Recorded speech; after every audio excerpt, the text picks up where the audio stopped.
He could barely get around, and he certainly couldn't run, and he certainly couldn't jump.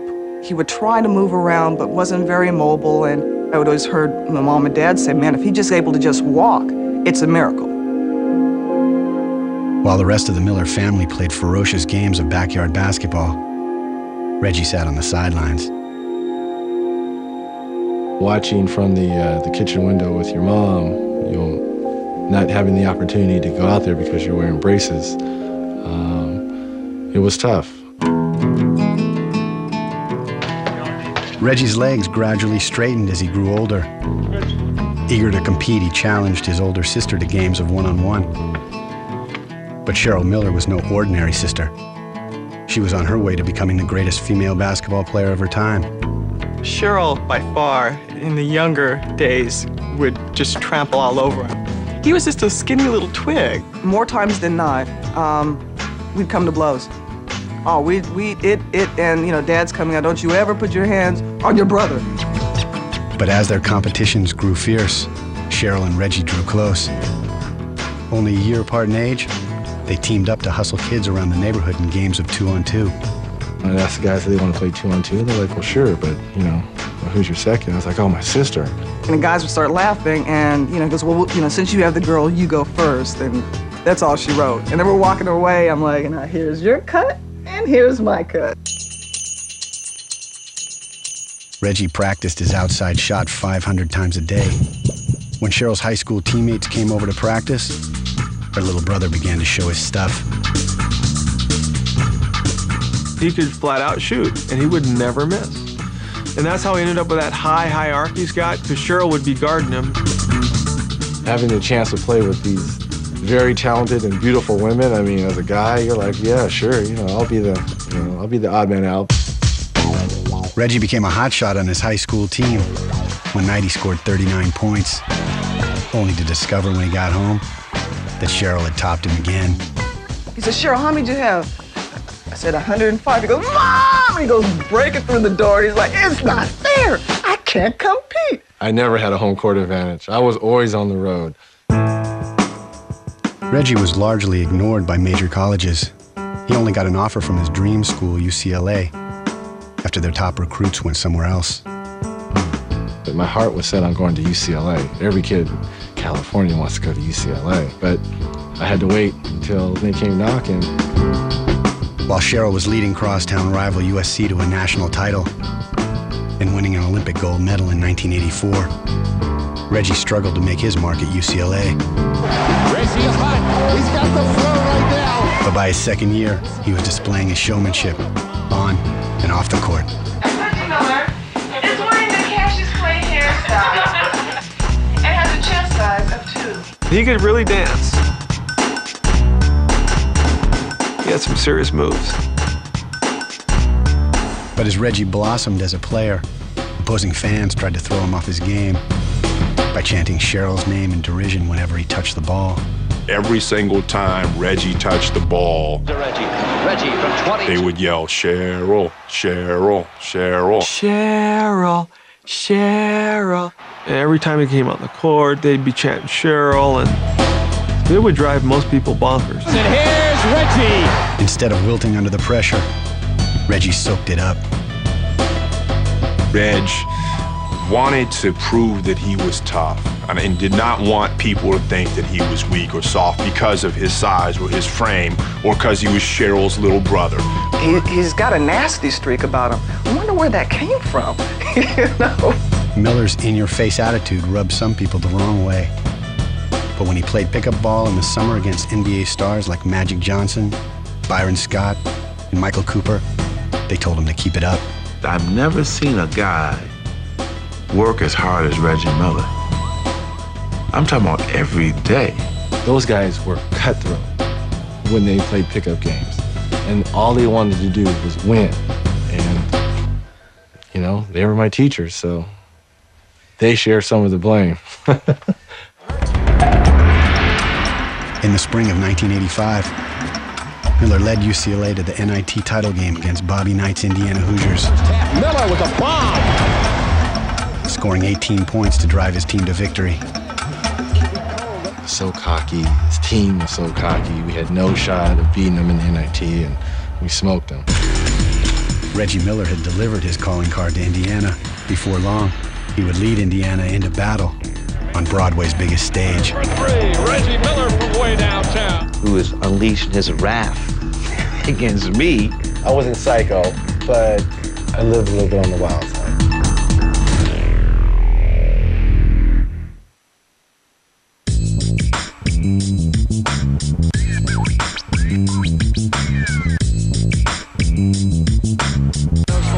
There's Miller, he bucks it. Great shooter, Reggie Miller. Reggie Miller had overcome a crippling childhood handicap to become a college star who was headed to the pros. But on NBA draft night 1987, he was selected by a team he never heard from. The Indiana Pacers select Reggie Miller of UCLA. Well, we'll call that timely. He's like, Indiana? Indiana, have they won anything? I said, I don't know, Reggie. Look, this is news to me because I didn't even think they had a team. If Reggie was surprised by the pick, Indiana fans were angry. Their homegrown star, Steve Alford, had just led the Hoosiers to the NCAA title. We were talking about a real local hero who at that time was being compared to Larry Bird and people like that. And so when we took Reggie Miller, that was a shock to the system of a lot of people here. Opening the paper and say, Reggie who? Alfred dismayed, booing. I was like, oh God. Great, I'm on the road again.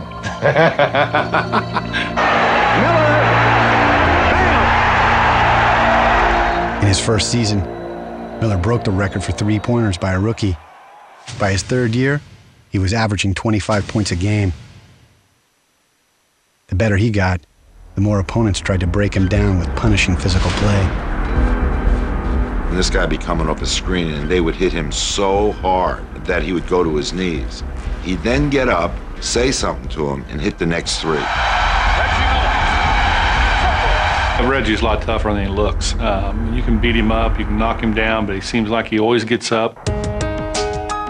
But while Miller paid his dues, few outside Indiana took notice. Friends urged him to play out his contract and sign with a better team. Reggie refused. I was one of the people saying, hey, play for the Lakers. You'll never be a star in Indiana. There was a lot of people telling me to go elsewhere, but I just couldn't do it. I think the character of a man is to establish something where no one else has ever done before. Reggie devoted himself to his new home.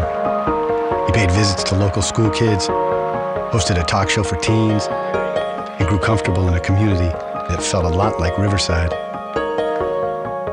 You could walk down the street and say, hello, how's your day? And people said hello back. I started to grow accustomed to the quiet life. Reggie was settling into Indiana for the long run. In 1992, he and his girlfriend, a model and aspiring actress from Chicago named Marita Stavro, were married. Reggie called it the happiest day of his life. I was young, thinking ideally this is, what you want. Marita was everything that Reggie always wanted, and then some. And Indiana is not that far from Mayberry. So in his mind and in his heart, he's got the perfect setting, the perfect picture. As Reggie and Marita settled into Indiana, his team began to find its groove as well. In the spring of 1994, under new coach Larry Brown, the Pacers won their first NBA playoff series. Then they won round 2, bringing Hoosier fever to a boil.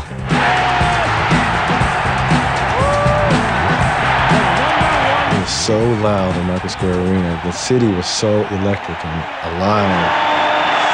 We all know who was up next. In a conference notorious for its toughness, the New York Knicks were the biggest bullies on the block. A team that combined swaggering attitude with knockdown physical play. They just always thought they were so much better than everyone else, the New Yorkers. And they just thought that, you know, they were God's gift to basketball, and that kind of irked me a little bit. With the series knotted at 2 games apiece, the Knicks took a commanding lead through 3/4 of Game 5 at Madison Square Garden. Miller was shooting poorly, and hearing about it from the Knicks' #1 fan, Spike Lee. I hear, you know, who over there on the sidelines, you know, man, you going down, Indiana Hicks. I'm hearing all this. I'm like, okay. I want to try to shoot this ball every single time just to make a point. Here's Miller, swings away, and hits. Reggie Miller is on fire. Miller drained 1 3 after the next and followed each basket by taunting Spike. It was just like he just snapped and, you know, grabbed his privates. You know, it was very public. I mean, everybody saw it, and then he did that, and both those things were directed towards me. I got tired of hearing his damn mouth. And, you know, like, you know what? It's entertainment, and you pay good money for these seats, but you ain't gonna talk to me any old kind of way. Somehow, he was unleashing his wrath against me. That like I was playing or something. Miller's dramatic display carried the Pacers to victory, announcing his arrival as an NBA star, turning Spike into a scapegoat for the Knicks' defeat. I'm on the front page, me being blamed for the loss. He is their biggest fan, and God bless him. Everyone should have a Spike Lee that's that loyal. But sometimes you gotta know when to say when. Despite Miller's heroics, the Knicks came back to win the series in 7 games.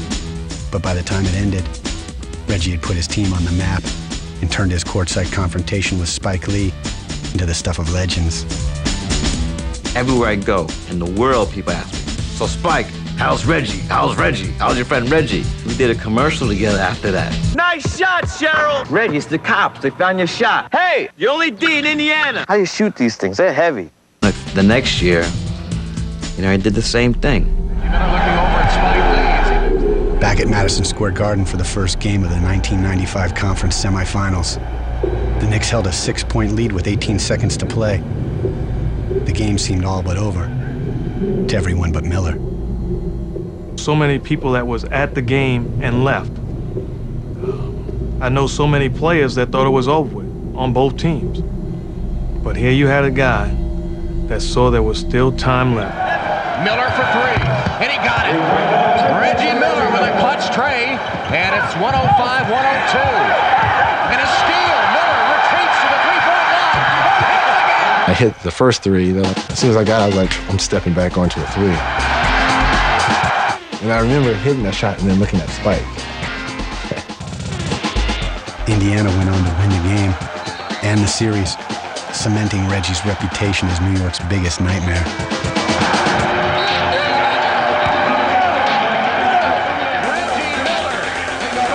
This is for you, Indiana. I was right there in disbelief to see his victories just evaporate. No one else likes New York. I mean, they might say they do, but no one likes New York but New Yorkers. So I feel that I was helping out a nation. Although the Pacers lost the next series in 7 games, Reggie Miller had become a heartland hero. But a sinister crime would turn that triumph to ashes.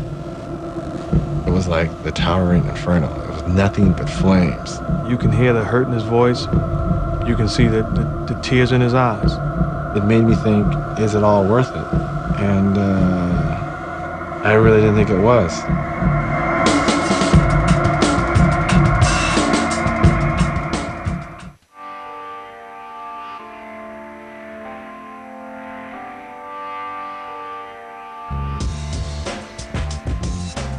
Two classic playoff series with the New York Knicks propelled the Indiana Pacers to the top ranks of NBA contenders and transformed Reggie Miller into an Indiana icon.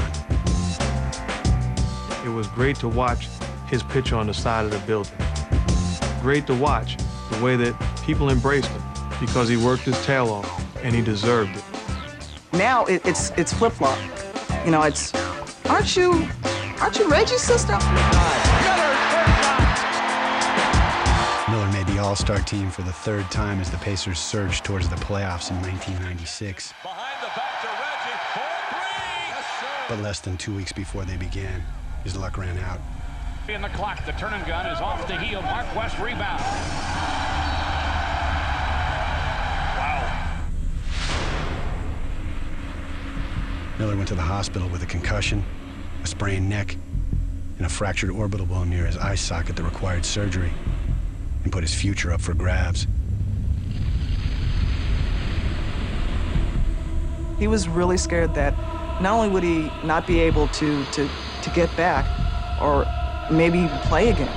I thought the orbital was going to affect my vision. And obviously, being a shooter and shooting from long distance, that's your livelihood. It's just flashbacks of when he was a little kid with the braces on, because he's having difficulty walking. He's like kind of, bobbing and weaving, and, he doesn't have his balance. And I'm like, oh man, not again, not as hard as he worked.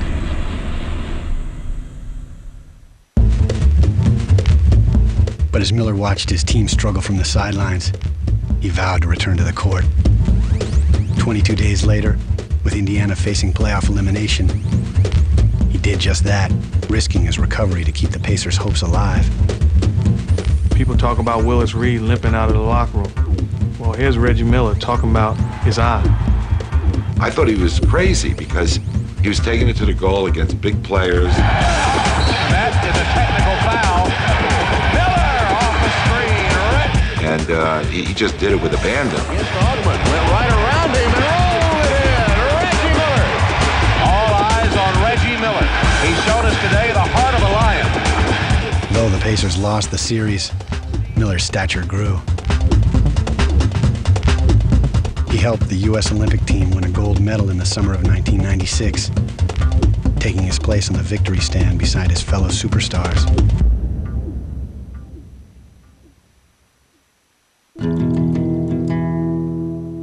But when Reggie returned to Indiana that fall, he was quickly knocked off his pedestal.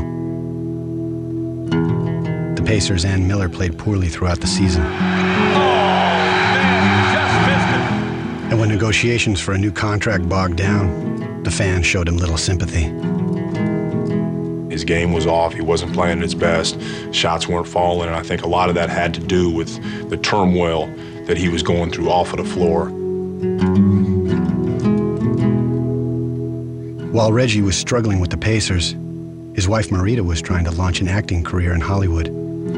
Their long separations and career conflicts took a toll on the marriage. She was a city girl from Chicago.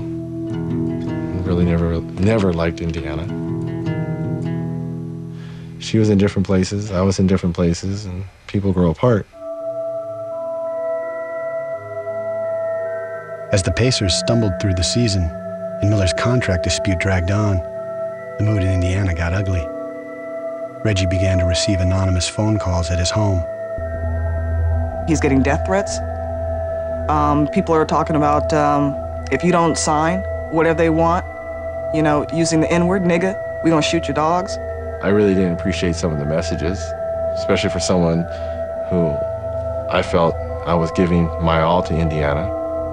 I always feel if you treat people the way you want to be treated, there shouldn't be no such thing as racism. And unfortunately, there is. And now I'm hearing him tell me that, you know what, Cheryl? Maybe I need to go.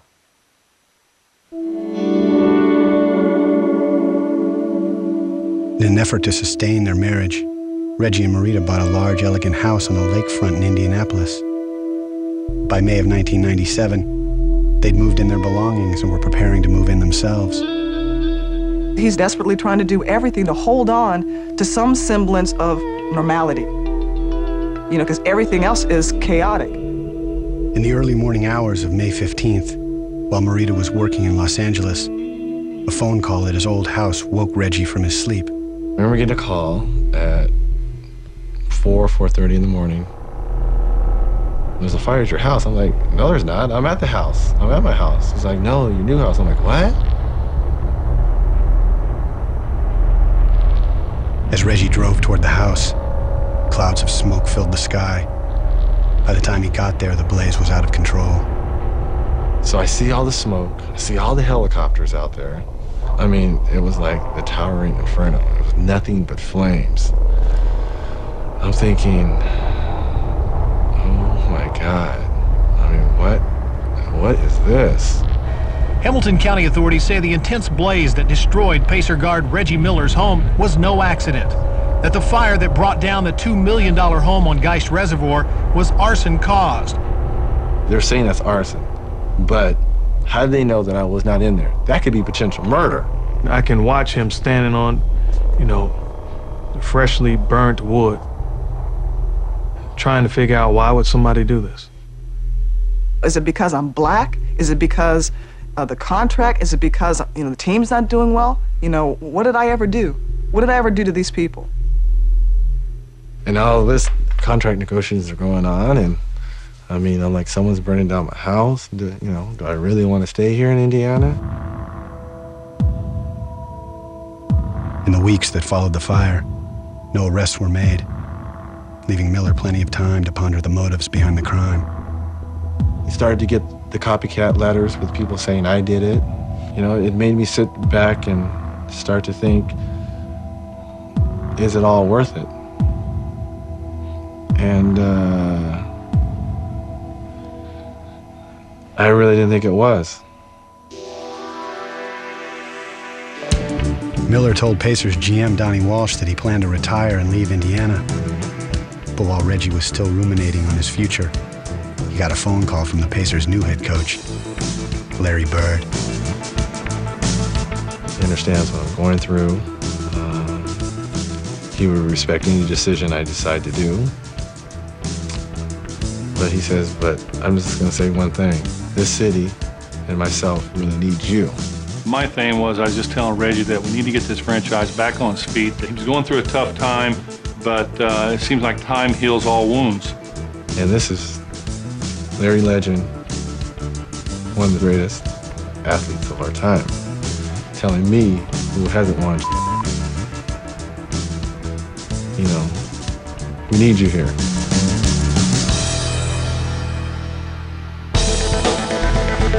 Reggie Miller would put his faith in Indiana one more time and lay his reputation on the line against the greatest player of them all. I knew he was the best, and everyone knew he was the best, but I thought that I could better him.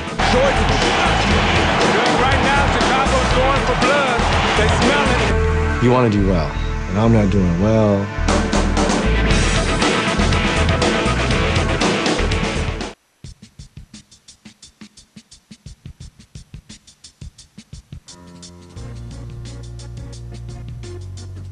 After an arsonist burned Reggie Miller's home to the ground in the spring of 1997, he planned to leave Indiana and basketball for good.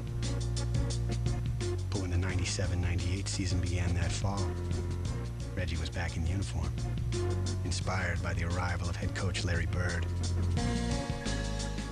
I wanted to be a part of something special. I wanted to be under his tutelage. Reggie gets to the arenas very early. He works on his shots, same things I did back when I played. But really, we're two different type of players. But when the game's on the line, we both wanted the ball. With Bird at the helm, the Pacers took off, and Miller took over. He nailed game-winning shots 14 times during the regular season, then led Indiana into another playoff battle against New York. Miller from way downtown. Billigan go, tipped out, picked up Mullen, kicks it to Jackson. Miller, a wide open three. It's good! It's good! Miller ties it with 5.1 remaining. A couple seconds left. Everybody and mama knows Reggie's gonna get the ball. And as the ball was in the air, Reggie was wide open. The entire garden went, oh, no! Okay, it's time to go home, Spike. It's over. The Pacers were back in the Eastern Conference Finals, this time with a chance to dethrone the five-time champion Chicago Bulls. And for Reggie, the chance to go head-to-head with Michael Jordan. This is what I've always been waiting for, to go against Michael. This is what I've always wanted. For more than a decade, Miller had been squaring off against Jordan on the court, sometimes coming up short, but always stepping up to the challenge. Reggie always went out and competed with him. And you could tell because Michael would get angry at him. No, Michael Jordan and Reggie Miller having a go at it. And I mean, we got fist throwing. Here come the benches. Reggie Miller, Michael Jordan, and Larry Bird were the three biggest trash talkers in the history of this game. But they were also three of the best to back it up. I wasn't the best athlete, the fastest, the quickest, jumped the highest. That wasn't me. Do I think I can play with the best of them? Yeah. But when the 1998 conference finals began, Michael Jordan seized control, leading the Bulls to 2 victories in Chicago. The other way, Michael spinning, shooting, and hitting. To make matters worse, Miller sprained an ankle in the 3rd quarter of Game 3. You're playing, Chicago Bulls on a national stage. He was not going to let Michael know that, he wasn't 100% physically. Playing through the pain, Miller scored 28 points to lead Indiana to victory. It's Reggie, and it's Indiana! Then, down by a point with 2 seconds to play at the end of Game 4, Pacers put their hopes on Reggie's shoulders. The ball to Indiana with 2.9 seconds. Harper's on Miller. McKee gets it in the middle for the win. It's there! 4/10 of a second. I was jumping. I'm like, oh my God, my ankle's hurting, but who cares? I just hit the shot. One of the greatest clutch performers of his generation. Revived, the Pacers pushed the series to the limit. Miller for 3. Taking a 6-point lead in the 4th quarter of Game 7. But just when it appeared that Indiana might dethrone Chicago and make it to the NBA Finals, the Bulls roared back to win. Michael to Pippen the trap. He truly believed that they were going to eliminate the Chicago Bulls. I mean, the shock was that they didn't. We should have won. We had it. Game 7, we had it, and we blew it. Miller's frustrations weren't over. The next season, Indiana was beaten in the conference finals yet again, this time by their nemesis, the Knicks. History has just been made. The New York Knicks are the first 8th seed to ever make the NBA Finals. Desperate to get his team over the hump, Miller spent the offseason in 1999 working harder than ever before. He's trying to put a little more weight on. He's lifting weights harder. He almost became obsessed with the fact that he hadn't been able to get over that hill. But after 9 trips to the playoffs, age and injuries were wearing down Miller and his teammates. When the 2000 playoffs began, the Pacers stumbled and were pushed to the brink of elimination in the first round. With the shot clock at 2-1, elevates, hits it right there. If they would have lost in the first round, they would have been, considered just a complete flop. Rallying his teammates before the decisive Game 5, Miller laid his reputation on the line by donning a Superman t-shirt as he entered the arena. I said to myself that it was going to take a superhuman effort, and what could really get things riled up than me out there wearing the Man of Steel. Then, he played like him, scoring 41 points to save the series. Reggie was on a roll. He led the Pacers to victory over Philadelphia in 6 games. Then it was on to New York for the Eastern Conference crown. The one final showdown against the Knicks. Miller against Freewell. Steps back and delivers another 3. I made shots in that game I probably will never make again. Step back threes and up and unders. And Miller for 3. Timeout.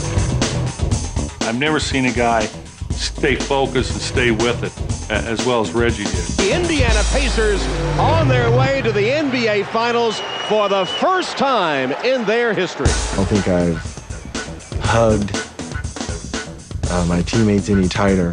I don't think I've cried any longer. Here was a guy that's been an underdog his whole life, and there was always somebody maybe a little faster, a little bigger, a little more athletic, and he couldn't quite turn the corner. But finally, Game 6, in the Bullies' backyard, Reggie Miller won that fight. Miller had taken Indiana to the NBA Finals for the first time in their history, only to encounter the heavily favored Los Angeles Lakers, but Miller refused to let his team go quietly. He loves to do that, to try and break the opponent's back. He rallied the Pacers with emotionally charged performances, averaging 27 points in the final 5 games. But in the end, the Lakers' all-star duo of Kobe Bryant and Shaquille O'Neal proved too much, defeating Indiana 4-2 and bringing Miller's season of triumph to a bittersweet end. Well, you had little Superman against big Superman, and his T-shirt just wasn't powerful enough to beat Shaq. Yeah, it's good when people pat you on the back and say it was a competitive series, but bottom line is there's no jewelry on your finger. They've got the jewelry and you don't. Reggie Miller had taken his team as far as it could go. Back in Indiana, he still had one more score to settle. It's something that I don't think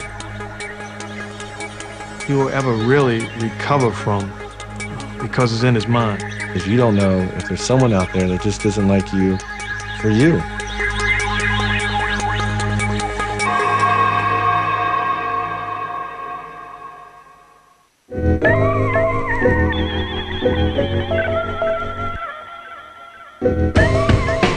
After 10 trips to the playoffs, Reggie Miller had finally made it to the NBA Finals.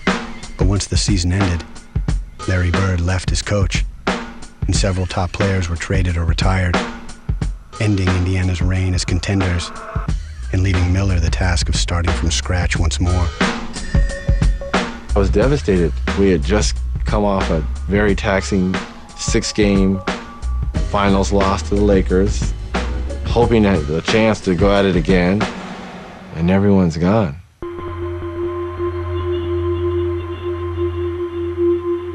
Reggie was starting over in more ways than one. His marriage with Marita had gradually crumbled. After years of putting on a facade for the public, their divorce became official in April of 2001. No one ever wants to get divorced. Everyone thinks it's a curse. So I probably stayed, truthfully, 4 years longer than I should have. The arsonist who burned Miller's home to the ground in the spring of 1997 was never found. And though Reggie rebuilt the house, the mystery behind the crime has left lasting scars. To this day, we haven't found out what the hell this is. You'll get your occasional letters every 6 months. You know, remember me? It's the not knowing that's killing me about what happened. But Miller channeled his pain in other ways, raising money for the survivors of the New York firefighters who died during 9/11, and helping child burn victims through the Reggie Miller Foundation. It's finishing the play. This thing tried to beat me, and I'm going to go into the core of what this thing is, and I'm going to make a difference. You guys got brothers and sisters? Cats and dogs? I just have a dog. I just have a dog. What's your dog's name? He has a heart for kids, and he understands that. That, you know, if it wasn't for some serious grace imparted to him, you know, he could be one of those kids he's visiting. Miller is mentoring a younger generation on the court as well. On a Pacers team filled with up-and-coming talent, he's become Uncle Reggie, a battle-tested veteran from the old school. Uncle Reggie is special to the Indiana Pacers. You know, he's been here for a while, and he's like a father figure for everybody. I think he definitely wants to help the younger guys on our team, and I think he will help these guys reach their moment in the sun. Play the right way. If we play the right way, guys, we can win. But that's the hard part, is channeling what you know to a younger generation. By the summer of 2003, Reggie Miller was nearly 38 years old and a free agent with one last shot at the brass ring. But despite offers to join more proven title contenders, he chose to finish his career where it began, in Indiana. I wasn't just gonna go chase a championship and jump on someone else's bandwagon. I just couldn't do that. For being such a shrewd businessman, he was real stupid about Indiana. And I would have preferred that he went somewhere where he could win a ring. I mean, that's what he really wants, but he's loyal. Away from the court, Miller lives a low-key lifestyle that suits his surroundings, making time for old friends and old-fashioned pleasures. Reggie's really boring off the court, extremely boring.